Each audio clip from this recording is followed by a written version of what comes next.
হরে কৃষ্ণ, রাধে রাধে। মৌমিতা পরিবারে আপনাদেরকে জানাই অনেক অনেক শুভেচ্ছা ও অভিনন্দন।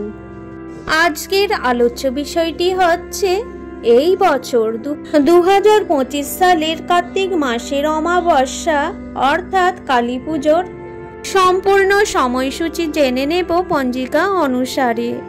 জানবো অমাবস্যা তিথি কখন শুরু কখন শেষ, অমাবস্যা নিশি এবং ব্রত উপবাস কবে পালিত হবে, এই দিন গঙ্গা স্নান এবং দানের শুভ সময় কখন হতে চলেছে, কালী পূজার সব থেকে শুভ সময় কখন থাকতে চলেছে, লক্ষ্মী ও অলক্ষ্মী পূজার সময় জেনে নেব, উপবাস কতক্ষণ থাকতে হবে, এই দিন কি খাবেন, কি নিষেধাজ্ঞা, সমস্ত বিষয় নিয়ে জেনে নেব।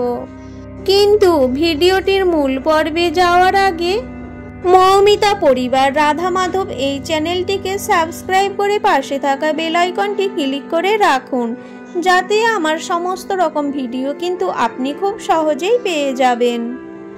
আর ভিডিওটি একটি লাইক দিয়ে দেখা শুরু করুন এবং মা কালীর কৃপা পেতে অবশ্যই কমেন্ট বক্সে লিখুন জয় মা কালী। চলুন তবে ভিডিওটির মূল পর্বে যাওয়া যাক। এই বছর একই দিনে পড়েছে কালী পূজা ও দীপাবলি। সেই দিনে সারা রাত জুড়ে চলবে মা কালীর আরাধনা। এইবারে জানবো 2025 সালে কার্তিক মাসের অমাবস্যা এবং কালী পুজো কবে শুরু হচ্ছে। জেনে নেব পঞ্জিকা অনুসারে সম্পূর্ণ সময়সূচি। 2025 সালে দীপান্বিতা অমাবস্যা বা দীপান্বিতা কালী পূজা অমাবস্যা তিথি শুরু হচ্ছে 20 অক্টোবর 2025 বাংলার 2রা কার্তিক সোমবার দিবা 2:57 থেকে এবং অমাবস্যা তিথি সমাপ্ত হচ্ছে 21 অক্টোবর 2025 বাংলার 3রা কার্তিক মঙ্গলবার অপরাহ্নে 4:26 কার্তিক মাসের অমাবস্যা নিশি বা দীপান্বিতা অমাবস্যা পালিত হবে বাংলার 2রা কার্তিক ইংরেজির 20 অক্টোবর সোমবার। দীপান্বিতা অমাবস্যার উপবাস পালিত হবে 21 অক্টোবর 3রা কার্তিক মঙ্গলবার। দীপান্বিতা অমাবস্যার দিন লক্ষ্মী ও অলক্ষ্মীর পূজার শুভ সময় সব থেকে হতে চলেছে সন্ধ্যা 5:05 থেকে সন্ধ্যা 6:41 মধ্যে। শ্রী শ্রী লক্ষ্মী ও অলক্ষ্মী এবং দীপান্বিতা কালী পূজার দিন গঙ্গা স্নান এবং দানের সব থেকে শুভ সময় থাকতে চলেছে 20 অক্টোবর 2রা কার্তিক সোমবার সূর্যোদয় থেকে দিবা 2:57 হতে গঙ্গা স্নান এবং দানের শুভ সময় থাকতে চলেছে।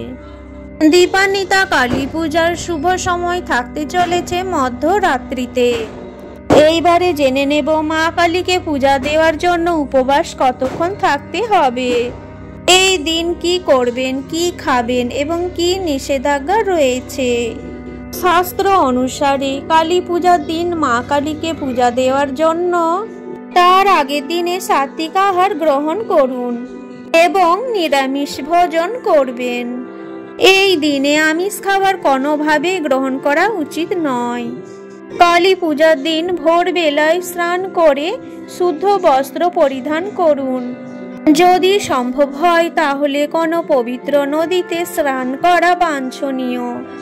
কালী পূজার দিন মাকে পূজা দেওয়ার আগে উপবাস নির্জলা থাকতে পারেন। যদি কোনো কারণে নির্জলা উপবাস থাকা সম্ভব না হয় তাহলে জল বা শরবত খেতে পারেন। এইভাবে সারাদিন উপবাস পালন করে পূজার শেষে দেবীর প্রসাদ গ্রহণ করে উপবাস ভঙ্গ করুন। উপবাসের মধ্যে জল এবং ফল গ্রহণ করা যেতে পারে, তবে উপবাসের সময় অনেক বেশি ফল খাওয়া উচিত হবে না। যারা এই দিন উপবাস পালন করবেন না তারা নিরামিষ আহার গ্রহণ করুন।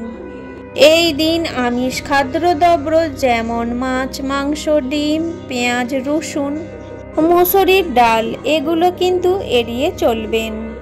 এই দিনে সন্তানের মঙ্গল কামনার জন্য মা কালীকে পুজোয় আপেল, আলু বোখরা কিংবা চেরি দিন। কালী পূজার দিন কৃষ্ণ নাম এবং শিবের আরাধনা করুন, এতে সংসারে উন্নতি হবে চোখে পড়ার মতো। কালী পূজার রাতে বাড়িতে ঘিয়ের প্রদীপ জ্বালিয়ে রাখুন। সারা রাত জুড়ে প্রদীপটি যাতে জ্বলে সেই দিকে খেয়াল রাখুন, এতে বাড়ি থেকে নেগেটিভ এনার্জি দূরীভূত হবে।